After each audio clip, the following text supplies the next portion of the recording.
all. How are y'all? It's me, Eloha.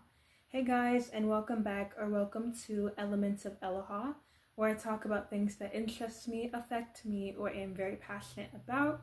And in today's video, I am going to be talking about the mistreatment of Black and biracial characters in the media. So without further ado, let's get into the video. Disney.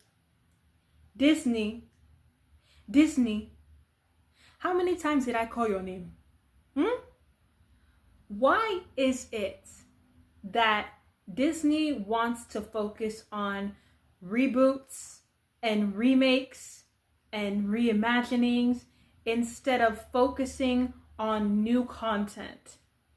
So it was announced that both Wizards of Waverly Place and Phineas and Ferb, that were two of Disney's biggest originals back in the late 2000s and early 2010s, would be getting reboots, both coming out between this fall and next year.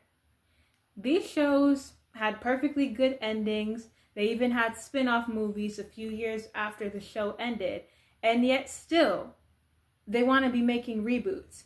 But original content, such as Moon Girl and Devil Dinosaur, Saturdays, that were both led by Black people, Black girls specifically, you guys want to be canceling them. And you also want to be removing them from your streaming service, Disney+. That just makes no sense.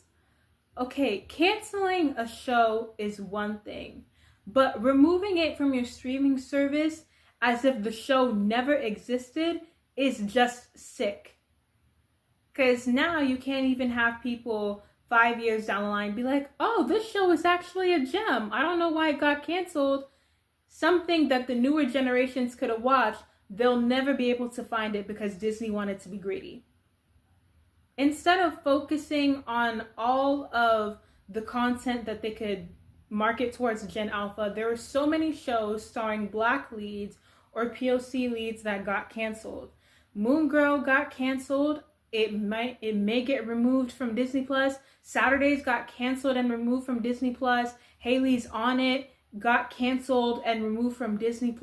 They canceled the Villains of Valley View series. They canceled the Pretty Freaking Scary series. So all of these newer shows that they have marketed towards the younger generation, they're canceling. But shows that were airing during the time that older Gen Z and younger millennials were growing up, you want to bring those back.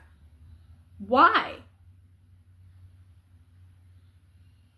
And yet people will get surprised when you have tweens acting like grown adults, because there's literally nothing for tweens to watch nowadays. It's even happening with Warner Brothers as well, with them deleting the Cartoon Network website and removing their own cartoons from HBO Max. It is so sad to think that us as Gen Z and millennials, we can go on and on about the shows we watched during our childhood because we can easily access them, whether that's through social media or whether that's through streaming services or whether that's through physical media. But now Generation Alpha and the generations after that can't say that because they literally cannot access this content. And Disney's not even giving it a chance. They don't even promote the shows, yet they'll be surprised when nobody hears about the show until it gets canceled. Because they weren't willing to invest in tween stories to begin with. Yet, that was one of Disney's biggest money makers. But they want to be playing nostalgia bait instead of literally giving representation to the newer generations. It's sick and it's sad. Moving on to how Black and biracial characters are treated in teen/YA media, the first thing I want to talk about is the strong Black woman trope. And the character I want to use for this is Miss Cleo Anderson from Outer Banks. I feel like a lot of the show's non-Black fans specifically see Cleo as this strong Black woman. So when Cleo was first introduced in season 2, Like, she was tough, she was strong, she was always able to defend herself, fight against these very dangerous men. That a lot of the times people just saw Cleo as this fierce leader. She doesn't back down from a fight. She doesn't cry. She's always there to lead. She's always there to pick people back up. But they don't see Cleo as an actual character and not as a human being. They see her as this superwoman. So even though Cleo did become a main character season 3, she didn't get as much character development, but we did get like some insight to her life on the islands when we learned that when her and Pope were talking after they had that adorable shoplifting scene where Pope was talking about getting his heart broken by Kiara, and Cleo was talking about why are you moping? Like, you got your heart broke, same thing happened to me. And Pope was like, wow, Cleo, you got your heart broken? And I feel like that's how a lot of the show's fans view Cleo too, not as like an actual human being. And I definitely feel like they carried that same sentiment onto season 4. So watching the interviews that Carlacia Grant, who plays Cleo, was talking about how in season 4 we get to see like a different side of Cleo. We get to see her be vulnerable. We get to see her be emotional. Like, Cleo's so strong all the time. I feel like people see her as this superhero, but she's also like a person with emotions and with feelings. And I was super excited to hear that, because the most vulnerable we've seen Cleo be was when she was confessing her feelings to Pope in the season 3 finale. So seeing them expand on that in season 4, I was like, thank God. Because if it was Sarah or Kiara that wasn't able to fight a strong man, they'd be like, oh, don't hurt them, they're just a girl. But when it comes to Cleo, all of a sudden things change. Before Cleo met the Pogues, she never really had the opportunity to just be a normal kid. Her father left, her granny died, she was kicked out on the street, and then she follows Terrence and Stubbs, and she does some things that she doesn't necessarily want to do, but she has to do it in order to survive. That's why she always needed to have her guard up. That's why she always needed to fight. Now that she has her chosen family, the Pogues, she was able to fall in love with Pope. She was able to have a home, have her own bedroom. Of course, you wouldn't feel the need to fight all the time. And now the Pogues have their successful bait and tackle shop too. She was able to just be a normal teenager and live for the first time in her life, not having to worry about where her next meal is gonna come from. So then all of a sudden, where you think you're enjoying life, even though we're going through a bit of a financial crisis right now because JJ cannot handle money responsibly, to just think you're about to feed the fish and go back to cuddling with your man, to all of a sudden being kidnapped and being violently confronted with your past,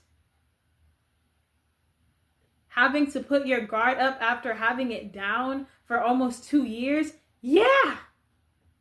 If this were Sarah and Kiara that were kidnapped again by a ruthless mercenary with a gun at their back, you wouldn't be like, oh my gosh, how could they not beat them? You'd be like, oh, leave them alone. They're just a girl. You're doing too much. But since that was Cleo, all of a sudden it's, oh my gosh, she's gotten so weak. How come she can't fight against a grown man with a gun to her back? She's just a girl. Cleo, she's just a girl. Then she tried to get her lick back. The man snuck up on her and held her own knife to her throat. Like, my girl was just going through it. But unfortunately, I think it was needed for them to literally see that Cleo is a person with feelings. She hurts too. She cries too. But she's just not been able to express those emotions because it's always been life or death for her. She's never really had like stable home life, stable family life until she met the Pogues and she met Pope's parents, because obviously her relationship with Terrence and Stubbs is, I do this for you, what can you do for me? It was very much transactional. It wasn't really like a nurturing thing. It's like, if you can't do this thing for me, what's the point of having you here? But I know part 2, Cleo's revenge arc, is going to eat down, and we better be having more screen time for her and Pope in season 4, because they really cheated us. I'm about to get on that in a second. The next thing I want to talk about is the Black best friend trope. And for an example, I want to use Miss Courtney Green from High School Musical, the series. Now, I talk about this specifically in my Why I Can't Rewatch Most of High School Musical, the series rant. I will link that playlist in the description. But in that video, I mainly talked about I could not rewatch most of the series because season 1 specifically, I see so much people praising season 1, saying that season 1 is one of the best seasons, which is incorrect. Season 3 is the best season. But they're saying season 1 was the best season, and simply I cannot agree with you because of how they treated Courtney. Courtney was very much treated like the Black best friend.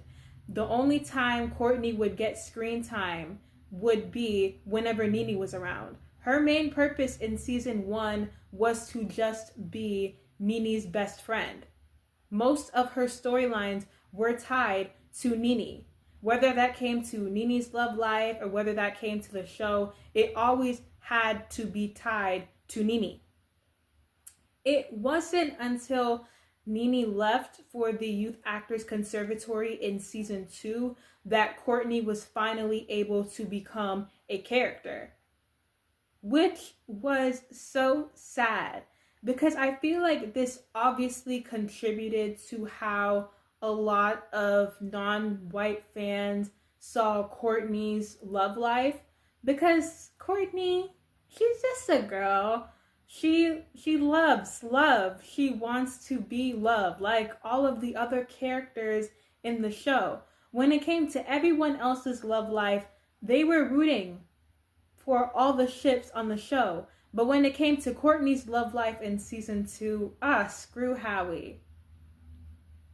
They just made it abundant to embarrass her. Courtney was showing that she was into Howie, and Howie just was not given anything. He was very much nonchalant. He's like, I like you, I'm here, but I need to know that you like my girl. Do not waste Courtney's time. Then, when it came to season 4, when we were getting teasers for season 4, they had a chance to redeem themselves with Jetney. And Jet and Courtney only got a bit of crumbs, but I was like, they can definitely redeem themselves from the mess that was Courtney and Howie. Tim was teasing it in season 4. Dara was saying, yeah, we have a little moments here and there. But when I tell you, we literally got crumbs. We literally got crumbs. Across 2 seasons, it was a combined total of 9 minutes. They didn't get a confessional scene. They didn't get a duet. And yet, Renas were worried about Jetney inconveniencing them and saying Courtney was going to have a feminist ending. Why? Because of misogynoir and because of colorism as well. But hey, what's new? I love how they gave Courtney her own storyline about her anxiety in season 3, but I hated that it fell flat in season 4. And also I didn't like the fact that both of Courtney's solos in season 3 and season 4, Here I Come and Jump, it never just focused on Courtney. It always cut to other characters. And I think even in season 2, when she covered Beauty and the Beast, they did the same thing. It's weird. It is very weird. And still to this day, it has been almost a year and a half since season 4 aired. Jump is still not on YouTube. Jump is still not on YouTube. And circling back to just mentioning Cleo, because Courtney and Cleo, as you've just heard me talk about, were literally treated the same way when it comes to being treated as a main character, but also in their love lives too, because originally, Outer Banks season 3, rewatching the cast interviews on season 3, Carlacia Grant specifically mentioned that Pope and Cleo were never supposed to kiss in the season 3 finale. They were just supposed to have that cheek kiss, and then they were supposed to flash forward 18 months later that they were together. What kind of nonsense is that?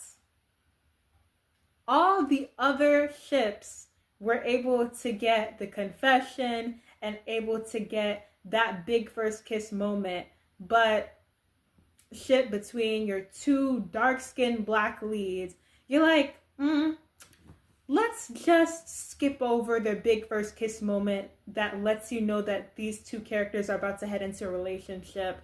Imply it in the 18-month time jump, and then you'll see them kiss in season 4. Even though our episodes are 45 minutes, and even though the original cut of the finale was over 2 hours, we don't know where this really fits into the season. Then the same thing with Jetney. Oh, Jet, you need to tell Courtney how you feel. Jet, you need to tell Courtney how you feel. Jet, if you don't ask Courtney out, you're losing. Don't get a duet. Tell you how much I like you. Don't get a confessional scene that I really like you. They got a line together in the final number, and then all of a sudden, it's assumed they're together, even though they had an ample amount of time to give them the proper development. Just was like a here damn moment. But yeah, Courtney and Cleo just deserve better treatment from the fans and from the writers. Moving on to the brains of the group. Now, the two characters I want to use to highlight this are Pope Hayward from Outer Banks and Beth Chappell from Stargirl. And even though these two are very much the glue of the group, they're always there to make rational decisions because everyone else is either hotheads or they're just very impulsive and they don't know how to think before they act. Literally, JJ said, thinking never works when you already have the idea. They are the most underrated characters in their shows for sure. And the both of them are also subjected to very racist attacks throughout the show. So starting off with Pope, like literally season 1, he would just get attacked by the kooks, specifically Rafe, for absolutely no reason. Pope will literally just exist, and he got jumped by Rafe and Topper. Rafe literally has a Blue Lives Matter sticker on his car. Then when Pope finds out that he is a descendant of Denmark Tanny in season 2, Carla Limbri, again, was very weird about that. Then Rafe Cameron, again, dude, you are already rich. You are already rich. Your family has $400 million worth of gold in the Bahamas. But Rafe is still like, no, I want something of my own. So when Pope finds the cross of Santo Domingo that's in his family's name, that's part of his family's history, his family's lineage, what does Rafe go and do? Rafe steals the cross and he melts it. Since you want to go there, let's go there. Let me move this plate of food to the side. Since you want to go there, let's go there, pissy. It is one thing to steal, but to melt an important family heirloom of Pope's family for money, and you don't feel bad about it. You don't even feel worried that you're gonna get a ghost. Like, it's such a shame, you know. Pope was doing very good. He had the brightest future out of all of them, but because, you know, he loves his friends, he sacrificed him getting the scholarship in order to do what's right. Then when he did that, he literally got burned for it.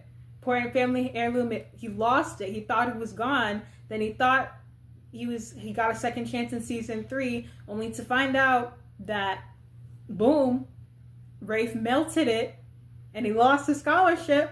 Yeah, I would crash out too. I would crash out too. Even though I'm very glad that Cleo stopped Pope from ruining his life, I do feel like at the very least Pope should have shot him in the leg. You know, if I can't have my cross, you can't be walking properly. You gonna limp. You gonna limp indeed.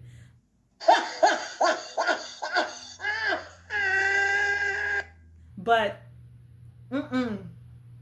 they better have not forgotten about that beef in part 2, because Rafe is due for a very, very long yansh whooping by Pope.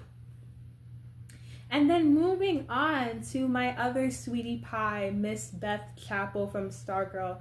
Beth is also the brains of the group as well. She's always there to make the rational decision.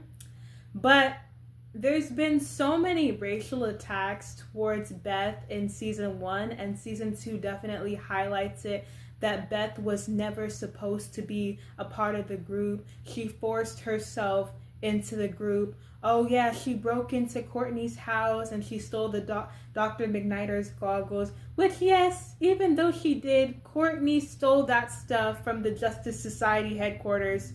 So then when it comes to Beth and Pope, literally, if it wasn't for any of their ideas, all of them would be dead. Because they're like, yeah, let's go after these bad guys right now. But both of them are like, yeah, we need to have a plan. Then in season 2 of Stargirl, where Beth has an episode focused on her, in season 2, episode 8, Eclipso, surprise, surprise to no one, Eclipso is racist. Then he starts taunting Beth, oh, you don't belong here.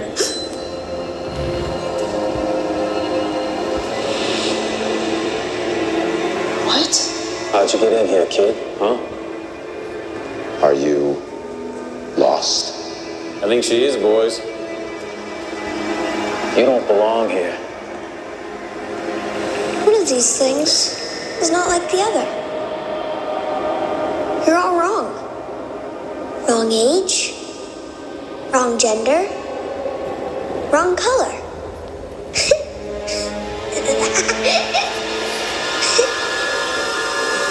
Get back here! He was like, wrong gender, wrong color. Wow, racism. And then also, you know what? I can also throw in Cleo too, because the xenophobia that Cleo faced in season 4 when it came to that kook man that tried to take their property and is trying to take their property right now. Oh, safe travels back to your country. Weird. Y'all are weird.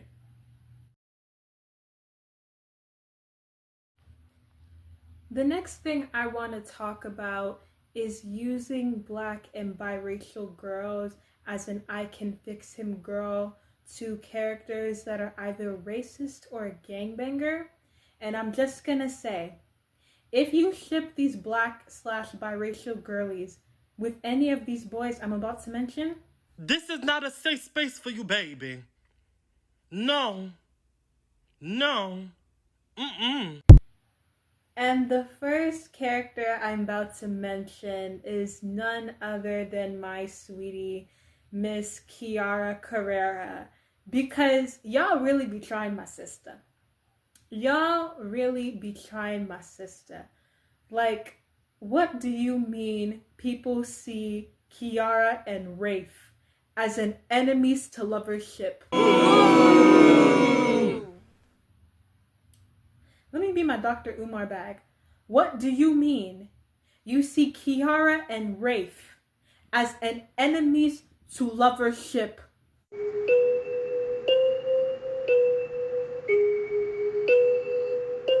For the first 3 seasons, Rafe already being 3 years older than Kiara. Kiara calls out Rafe for murdering Peterkin in season 1. Tries to murder her. Literally strangles her. Season 2. Tries to drown her in a sewer.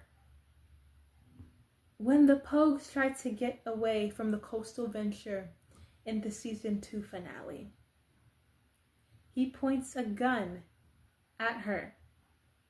Has tried to kill her and her friends several times.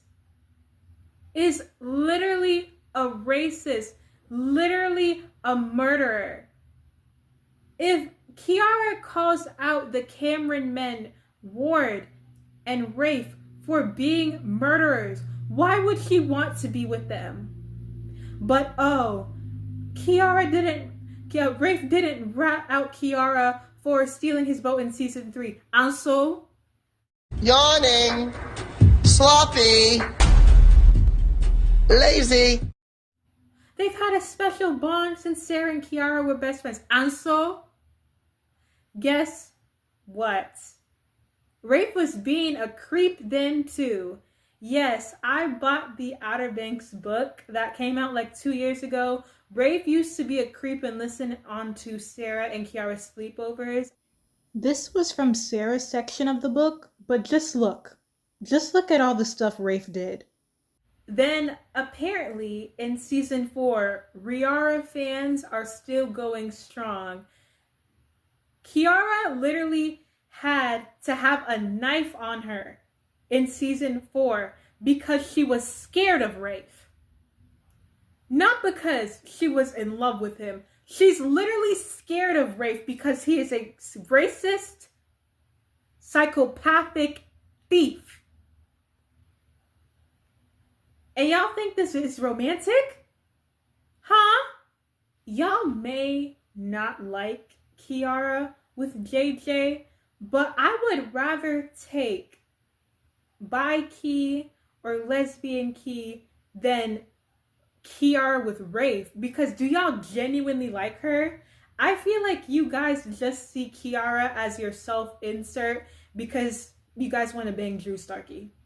I think that's literally it. Because you cannot tell me you see Rafe Cameron again, who is a racist, a murderer, a psychopathic crackhead, thief. And you're like, oh yeah, that's my man. He's just misunderstood. There's no way. Y'all desperately need to separate the actor from the character, because ain't no way. If y'all knew a Rafe Cameron in your life, you would run. Like, if y'all don't let Rafe just be with Sophia and leave Kiara out of this. The next character I want to mention that falls into this is Miss Farron Bryant from Pretty Little Liars Summer School. And I am just overall disappointed in how season 2 went. I can't even be sad that the show was canceled, because had they gotten to season 3, they would have made the show even worse. And definitely by far one of the worst things they did in season 2 was to put Farron with Greg, who, surprise, surprise, is a racist. Back in season 1, where Tyler was making a racist joke to Tabby saying she was an angry black woman, Greg laughed. And then also, when Tabby was shooting her film, Greg just exposed his naked self to Farron and Tabby without consent, almost SA'd Kelly, Karen's twin sister. And all of a sudden, season 2, they want to make Farron the person to redeem Greg. Like, oh, Greg is like, oh yeah, I have a gay cousin, so I don't want to be homophobic. And then all of a sudden, boom, let's put him with Farron. Farron set me straight. Farron was like, hey, Greg, being homophobic is not cool. And then they're like, yeah, let's put Farron with Greg. Why? Why? Farron and Noah were right there, but you just had to mess up Farron and Noah's love lives for no reason. For no reason. Farron and Noah was right there, but they're like, let's put both Farron and Noah with trash white people.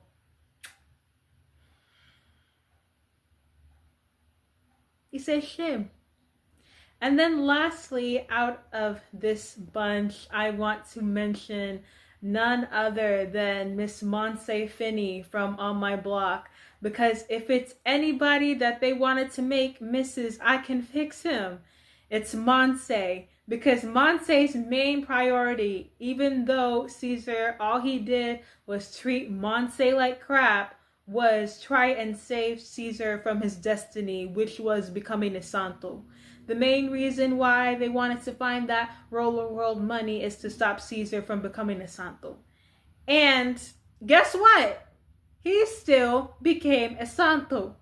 When Monse finally was able to reconnect with her mom, wanted to go spend some more time with her mom, and her and Caesar had just gotten together, all of a sudden Caesar wanted to be giving her ultimatums. Oh, it's either me or your mom, which screw you. So rightfully they take a break. And while they're on a break, you know what Caesar goes and does? He goes to go cheat on Monse.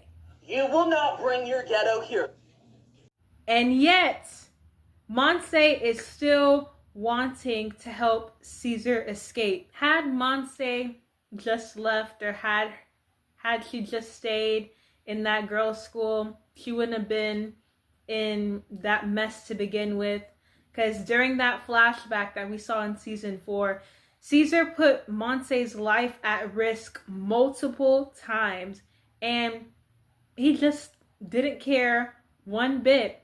Then when she gets back to Free Ridge, he has a girlfriend, doesn't care about Vero either, turns Monse into the side chick. You know, Monse gets into a fight with Vero because of Caesar, only for Caesar to embarrass Monse by rejecting her asking him to prom. Like, you can't make this up. You cannot make this up. Majority of Monse's character was, oh, we gotta save Caesar. We gotta save Caesar. But Caesar don't want to be saved. But due to that, the hate is directed towards Monse and not Dusty Caesar. It's sad.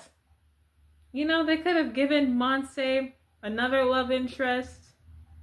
Could have explored Monse having like a little bi arc too. Anyone other than Caesar. No, they just made her stick with that trash boy who could not care less about her safety. She lets you sleep in her room, lets you sleep in her dad's car, and still this is how you do her? Can't play Captain Save a Caesar if you don't want to be saved. The next trope I want to talk about is the disposable black girlfriend trope. And I have 3 examples for this. The first example I want to use is Amber from Invincible. And obviously we know the endgame ship is going to be Mark and Eve. But the way Invincible fans treated Amber is just so uncalled for. Because their main reason, right, is getting mad at Amber for being mad that Mark didn't tell her that he was invincible. Amber wasn't mad that Mark had to leave in order to go and save people's lives. She was mad at him because he lied. Like, had he had just been honest with her from the jump, like, if he had to go save people, go save people. And you obviously see, once she found out, she was completely supportive about it. But all of a sudden, people just wanted to blow that out of proportion. She's not mad that her boyfriend's a superhero. She's mad that her boyfriend lied to her for months and made a fool out of her. Like, what is hard to comprehend?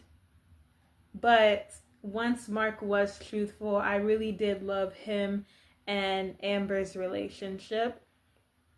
But the way that the fans just treated her was absolutely asinine. I just hope, even though Mark and Eve are the endgame ship, that we still do see Amber in season 3. Because this leads into how another Black character was treated. And that is Nicole from The Summer I Turned Pretty. Honestly, when it came to The Summer I Turned Pretty, I did not even know that Conrad had a Black girlfriend. I thought it was just immediately just Belly and Jeremiah and Belly and Conrad. I had to do a bit of digging to find out that Conrad had a Black girlfriend before this. And then she was literally just the placeholder. And then boom, Conrad got with Belly. And then boom, Nicole was just not mentioned ever again. Which is why when it comes to EXO Kitty, with Juliana specifically, even though Juliana was supposed to be like a main character, Reagan Aaliyah that plays her was supposed to be a series regular for season 1, we did not see much of Juliana. Juliana had like 5 minutes of screen time. She played Yuri's girlfriend. And so even though I'm glad that Yuri was Kitty's bi-awakening, if Yuri and Kitty were to get together, that would make Juliana in the way of their relationship, even though the main reason why Juliana came back is, of course, forbidden lovers, so Yuri and Juliana could be together. It seems like that would have been the second time where Jenny Han wrote a Black girl as being in the way of the Wasian character's ship. You're not beating the allegations. So I just hope that Juliana has more screen time in season 2 and they don't break Yuri and Juliana up. Now that Kitty has had her bi-awakening, introduce a new girl for her. Do that. Because if Juliana goes, again, me and Jenny Han are gonna have to tussle, because that would be technically 3 strikes, because they did the same thing with John Ambrose.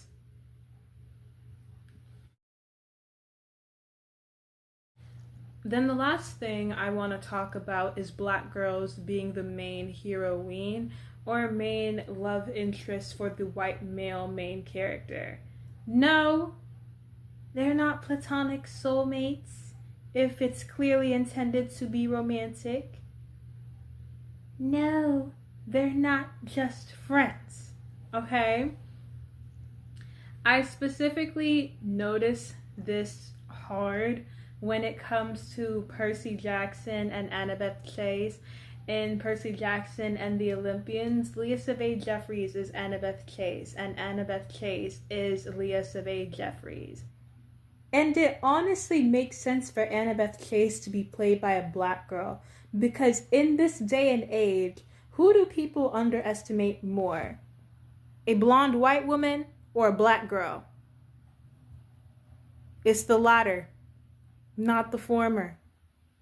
And they chose Leah. Rick Riordan, the author of the series, chose Leah because she was the best for the role. And she is. No one else could have played Annabeth Chase but her. Literally, I just do not understand. You can comprehend a Black guy playing Chiron, a centaur, half horse, a South Asian boy playing Grover, who's half goat, a Asian man playing Luke, who's the antagonist. A black girl, black biracial girl, playing Clarice, who's also antagonizes Percy, but for some reason, a beautiful black princess playing Annabeth Chase, who is the female lead of the show, the main heroine, the main love interest, all of a sudden. You guys can't comprehend that. Like, anytime there's a ship with a black girl in it, automatically it just makes the ship better.